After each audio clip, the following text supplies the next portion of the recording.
Bueno, para mí es un placer estar aquí, compartir contigo y poder de una manera u otra contribuir con un granito más, muy humildemente, con la experiencia de lo que he vivido.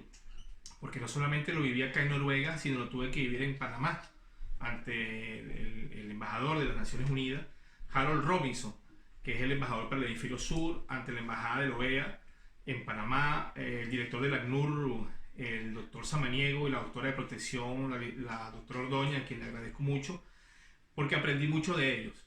Y fue lo que me hizo pasar por un proceso bastante duro de tocar puertas, de hablar, de entrevistarme, de prepararme. Igualmente con Hayas, que es un organismo que acoge y protege al refugiado, sus asesores jurídicos.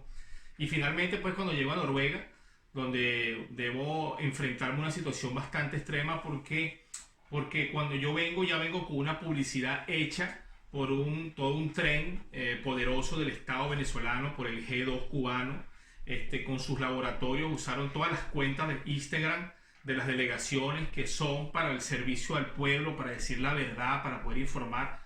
Las usaron para desprestigiarme, sembrándome crímenes que jamás cometí, tratando de dañar mi imagen y la de mi padre, que es fundador de la Policía Técnica Judicial.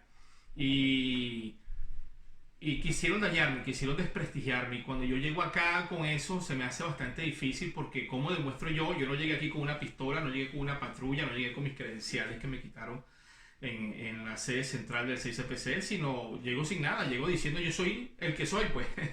Yo soy el que soy y ustedes tendrán que determinar verdaderamente si lo que yo digo es falso o es real. Mi primer punto fue ese, pues mi primera parte fue enfrentarme a una publicidad que estaba en Google, que estaba en la prensa, en los medios de comunicación del Estado, que decían que yo era un terrorista, un de patria, un hombre con crímenes, que no había sido policía jamás. Esas son cosas que dolieron y que en ese momento me pusieron un poquito, como quien dice, a dudar, ¿no?, sobre mi situación con respecto al Estado de Noruega. Después hablé con un especialista en la materia, uno de los asesores jurídicos y el subdirector de la policía de Noruega en Oslo, y él me dijo que ellos iban a hacer el trabajo que ellos sabían hacer. Y es verdad, pues, como me decía el abogado, ellos son expertos en lo que es toda la materia de espionaje, contraespionaje, inteligencia y contrainteligencia. Si verdaderamente yo era un estafador, era un mentiroso, jamás había sido policía y peor aún, tenía crímenes penales, ¿ok? Penales, entonces yo iba a ser devuelto a mi país indiscutiblemente, pues. Pero si verdaderamente yo no estaba mintiendo, porque no se te permite decir una sola mentira que digas, una sola. Si verdaderamente yo no estaba mintiendo y había sido funcionario en mi país y aparte de eso, no tenía ningún crimen encima, porque el hecho de que yo sea policía no quiere decir que yo tengo carta abierta para tocar las puertas en cualquier lugar y aparte, o sea, aparte de eso haber cometido crímenes. O sea, no puedes tener crímenes y venir y me robo un banco en Venezuela, vengo a Noruega, mira, necesito refugio porque soy policía. Así no se manejan las cosas, así no son las cosas. Entonces creo que esa fue una de mis partes más que pensé que al principio podía ser la más dura. Después confié en un país donde hay Estado de Derecho, donde se garantiza verdaderamente el derecho a la defensa, el derecho a la presunción de tu inocencia, y cuando se presume tu inocencia y se investiga tu causa a ver si realmente estás siendo acusado y nada más, el error que ellos cometen es nada más con tratar de desprestigiarme y acusarme de delitos que no cometí. Bueno, y al gobierno noruego poder investigar, bueno, se queda en evidencia que realmente hay un trabajo político y destructivo en mi contra. Y bueno, entonces indagan muchísimo más allá y pueden verdaderamente ver que fui un policía humilde y sencillo de 16 años de carrera, hijo de un comisario que fundó lo que hoy en día es 6CPC, y que muy humildemente yo estaba en este país obligado por mi situación y la situación de mis hermanos caídos en Venezuela. Y bueno, y de todo el pueblo general venezolano. Bueno, respecto a la pregunta que me haces, mira, hay cosas en la vida que no necesita ser un abogado, no necesita ser un especialista, criminólogo, un licenciado en ciencias policiales, un especialista en materia de migración, ni un funcionario de migración, ya sea en el caso de Venezuela el SAIME o en el caso de Noruega de la UDI. Tú no necesitas ser un funcionario de eso para saber lo más básico y lo más sencillo, ¿no? ¿A qué peligro están sometidas las personas que salen de Venezuela? No sé si ustedes creen que en Venezuela o el gobierno de Holanda o del mundo cree que el gobierno de Venezuela es improvisado. Nosotros tenemos la mejor policía técnica en criminología, en investigación forense de Venezuela. Actualmente, bueno, es un órgano criminal, el servicio al Estado, al dictador. Pero dentro de su base y su ciencia es una policía investigativa. Hay órganos de excelente calidad como lo eran o lo eran, porque en este momento no considero que lo sea por la forma de trabajar. Es el SAIME, donde tanto el SAIME como las autoridades del DIGESIN, que es la Dirección de Inteligencia Militar de Venezuela, cuando vienen los aviones que vienen del exterior, ya sea de Latinoamérica y muchísimo más de Europa, ellos revisan de dónde vienes. O sea, llegó alguien al país y entra porque quieres. O sea, tenemos un personal capacitado, incluyendo la Interpol, que hace vida allí en el aeropuerto internacional, que cuando se bajan y son recibidos, bueno, los extranjeros son vistos de otra manera, pero y hay que ver, porque hay extranjeros que son venezolanos y no son extranjeros, sino que tienen pasaporte extranjero. Y esos son muy buscados porque la ley en Venezuela, y porque los quieren tener identificados, es que si tú sales con tu pasaporte venezolano, tú debes regresar con tu pasaporte venezolano. Y eso por allí lo ha dicho el director del SAIME, porque hay una persecución, hay una vigilancia. Y entonces ya hay más que suficiente. Es un elemento público y notorio de que verdaderamente hay una persecución contra cualquier venezolano sin necesidad de ser un político, de ser un policía, sin necesidad de eso. Entonces, ¿qué pasa? El venezolano que llega de cualquier país del mundo, cuando llega tiene que presentar su pasaporte para poder entrar. Y cuando ve que el pasaporte tiene más de 6 meses, tiene más de 3 meses o 6 meses según el país que se le permite estar, bueno, ya eso genera suspicacia, inmediatamente una investigación. ¿Por qué? Porque si tú podías estar en Holanda, en Francia, en Noruega, un máximo de 3 meses, un máximo de 6 meses en otros países, ¿por qué tú te presentas un año después, 8 meses después, un año y medio después? ¿Por qué? ¿Por qué? Porque tú tienes que salir al tiempo que se te da. Tienes un boleto de ida y tienes un boleto de regreso. Y si tú ibas de vacaciones o a tu papito o a tu mamita, tú tienes que, bueno, se supone que pasó algo. Pasó algo y bueno, vamos a sentarte y vamos a investigar qué pasó. Porque si tú tenías que estar en Francia tanto tiempo, o en Holanda, o en Bélgica, o en Alemania, ¿por qué tú regresas en vez dentro de los 6 meses, 8, 9, 10 meses? Y nosotros como órgano de inteligencia sabemos por qué. ¿Por qué regresas a ese tiempo? La única manera porque se te puede pasar el tiempo una semana, 15 días. Incluso hablas con la embajada venezolana y eso queda en registro. Mire, no me pude ir porque me enfermé o el coronavirus o lo que sea.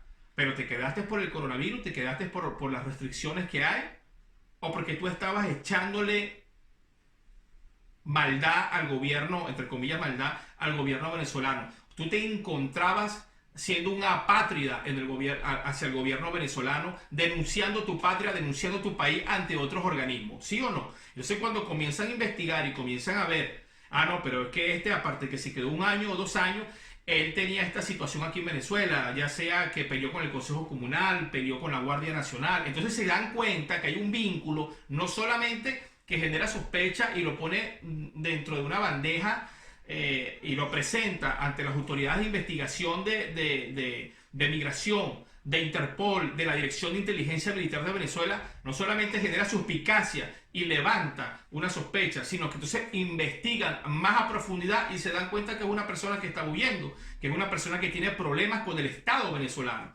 Porque incluso, si de repente se quedó más tiempo porque es un delincuente que andaba robando en Francia. Y bueno, lo agarraron, lo capturaron y lo deportan. Mira, él viene por delincuencia, estaba robando en Francia. Y cuando lo chequeamos en el sistema vemos que tiene problemas de presuntorios policiales dentro del sistema CIPOL que nosotros manejamos.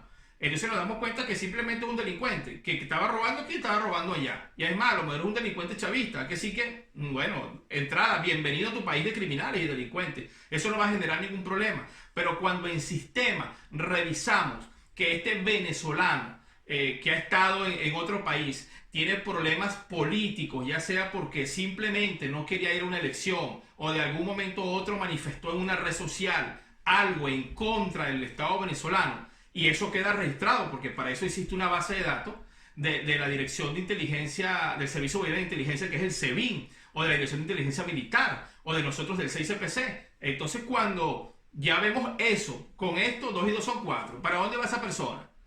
¿Le van a dar la bienvenida en su patria? ¿Ustedes creen que los organismos en Venezuela son tan tontos que el G2 cubano, que el ejército de Rusia, su inteligencia que está en Venezuela, y el comunismo chino que está en Venezuela ejerciendo medidas de seguridad? Rusia debe defender Venezuela, el gobierno venezolano, lo debe defender China, lo debe defender Cuba, y eso lo sabe Francia, eso lo sabe Holanda, eso lo sabe la República Checa, eso lo saben los países nórdicos, que estos países que tienen grandes intereses multimillonarios en Venezuela deben defender la seguridad del Estado, que es el Estado que los mantiene a ellos en ese país. Y por supuesto que prestan todo lo que es el servicio de terrorismo, de miedo, de seguimiento, de persecución, para tratar de mantener el control del pueblo.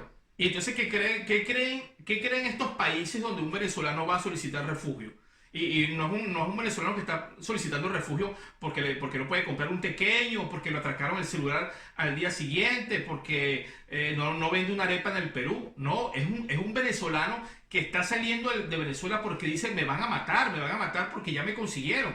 No necesita un venezolano grandes evidencias y grandes pruebas. Yo soy gobierno y soy Estado. Bueno, yo era gobierno y era parte del Estado, perdón. Y en ese momento yo te puedo decir que por lo más mínimo que un ciudadano civil cometa en contra del gobierno en esa dictadura, era eliminado. ¿Y cuál es el problema? Si somos el Estado. Usted sabe lo que significa el Estado. Usted sabe lo que significa el imperio. El poder de hacer y deshacer y tener de nuestra parte o de nuestro lado las leyes. Podemos manejarlo en un Estado donde no hay derecho, como es Venezuela, como nosotros querramos. Y es ahí donde está la situación. Y el Estado, mejor dicho, los países que reciben a estos venezolanos que vienen huyendo de la muerte, están conscientes de eso porque tampoco son tontos. Es verdad que hay unos países que no saben exactamente la situación de Venezuela, pero sí saben que en Venezuela hay asesinatos extrajudiciales por parte de los organismos de seguridad del Estado, y que las personas que piensan distinto son perseguidas. Eso lo saben todos los países del mundo. ¿O qué pueden decir ante una corte o un tribunal de los derechos humanos cuando este venezolano se presente a denunciar este país donde él solicitó refugio y le fue negado? ¿Qué va a decir el país en cuestión? Es que no conocemos realmente la situación de Venezuela o en detalle.